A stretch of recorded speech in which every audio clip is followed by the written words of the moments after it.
여러분, 그간 안녕하셨습니까? 더 리턴 포인트입니다. 계속되는 코로나 방역에 얼마나 지치시고 힘드실지 마음이 무겁습니다. 그러나 우리 모두 힘을 내어서 절망하지 않고 다시 자유로운 시간을 맞이할 수 있기를 기원합니다. 뒷 배경으로 나오는 동영상은 지난 2020년 12월 21일 저녁 목성과 토성이 400년 만에 가장 가깝게 근접한 날 직접 찍은 동영상입니다. 아래에 있는 목성이 위에 있는 토성을 추월해가는 광경입니다. 우주의 신비로운 두 천체 보시면서 오늘 내용 시작해 보도록 하겠습니다.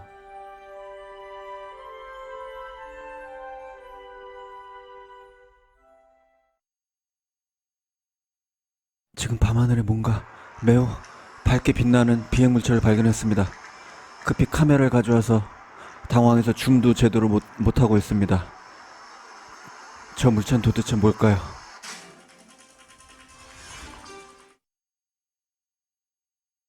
저는 순간적으로 정말 대단한 일, 세계 토픽감이라고 생각했습니다. 순간적으로요.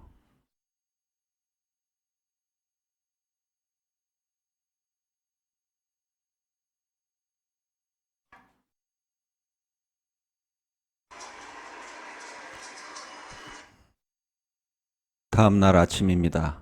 다시 카메라를 꺼내들었고요.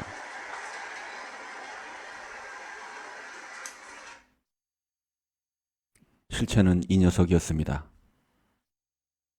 조명 달린 연을 보고 깜짝 놀랐던 것입니다. 이 강아지의 이름은 파블로프의 강아지입니다. 어떤 자극이 왔고요. 순간적으로 자극을 받았을 때 침을 흘리기 시작합니다. 그리고는 이런 허망한 상상에 휩싸이게 됩니다. 도대체 누가 언제 어떤 과정을 거쳐 이런 허망의 바다에서 나온 상상을 상식으로 포장해서 제 머릿속에 집어넣었을까요? 아주 잠깐이었지만 저는 눈물나게 슬펐습니다. 이제는 저에게 강력한 영향을 주었던 정보의 가장 깊은 뿌리 부분을 파헤쳐 보도록 하겠습니다.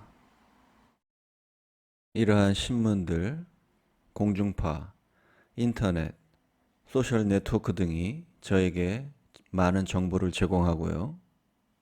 우리는 저 많은 정보를 매 순간 판단해야 합니다. 사실, 자연법칙, 로에 근거한 뉴스가 있을 거고요. 추측, 이론, 티어리에 의한 두 가지 정보가 있을 겁니다. 이 두 가지를 잘 나누어서 판단해야 되는데요. 불행하게도 이 둘은 함께 공존할 수가 없습니다. 여기에 아주 뜨거운 커피 한 잔을 준비했습니다. 여러분께 법칙과 이론이 얼마나 다른지 설명하기 위해서 준비했고요. 저는 이 커피의 이름을 빅뱅이라고 지어봤습니다.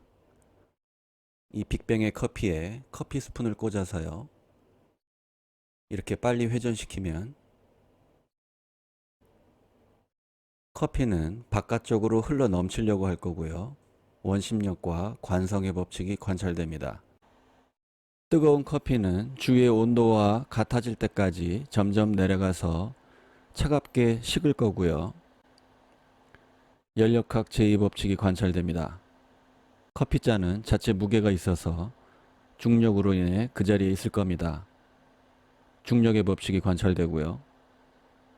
그런데 놀랍게도 커피를 휘저으면 커피가 커피 스푼 쪽으로 몰리고 뜨거운 커피는 더욱 뜨거워지며 자체 무게를 갖고 있는 컵이 하늘 쪽으로 이동할 거라고 하는 사람이 있다면 새로운 이론이 나온 겁니다.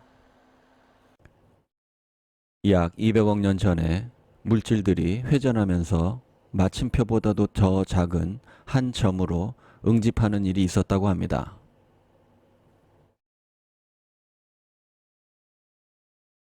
그리고는 이렇게 뻥 터지는 일이 있었다고 합니다.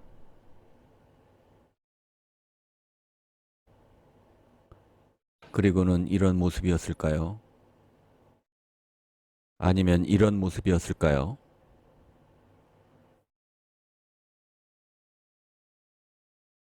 이런 모습이었을까요?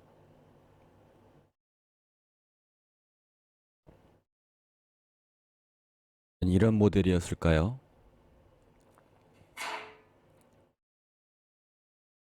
이 그래픽은 마음에 드십니까? 아마 이런 그래픽을 많이 보셨을 것 같은데요.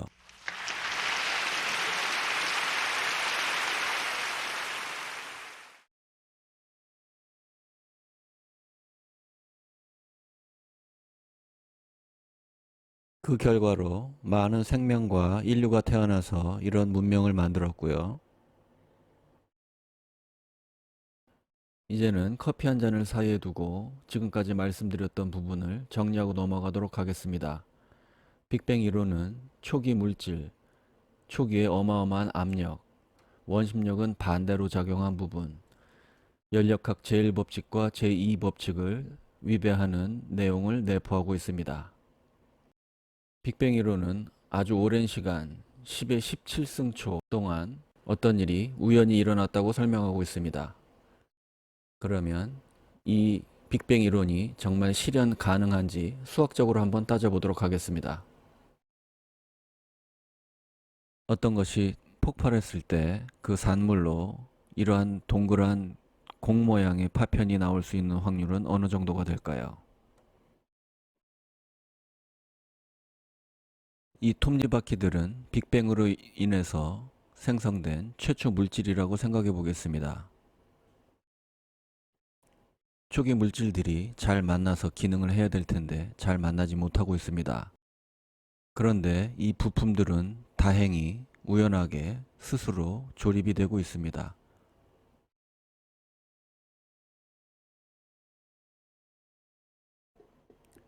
200억 년이라는 시간이 주어지면 이런 일이 일어날 수 있는지 한번 알아보도록 하겠습니다.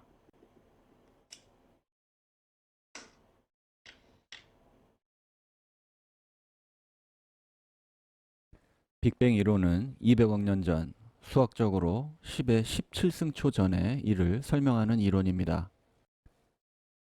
지난 200억 년 동안 약 500경번의 번개가 쳤다고 주장합니다.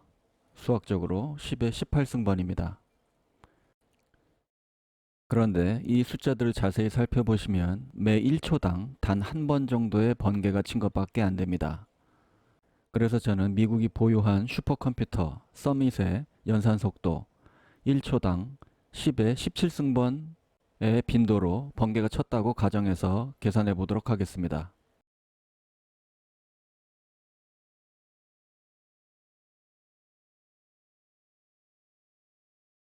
(200억 년) 동안 슈퍼컴퓨터 서밋의 속도로 번개가 쳤다고 가정했을 때 결과는 총 10의 35승번입니다.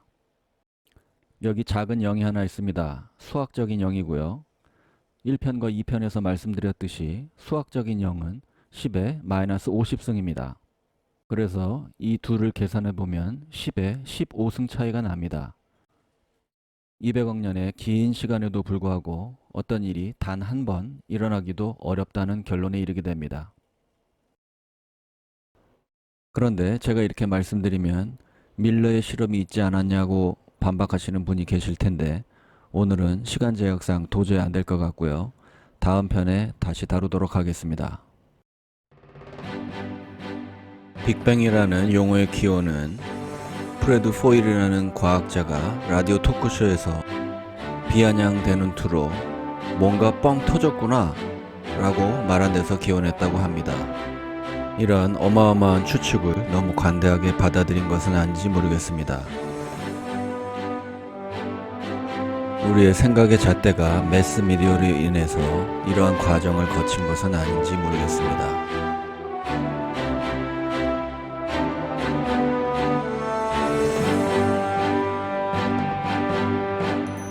오늘 컨텐츠를 보시다가 주위에 이 동영상이 필요한 사람이 자꾸 생각나시는 분이 있으시면 이 콘텐츠를 함께 공유해 주시면 감사하겠습니다.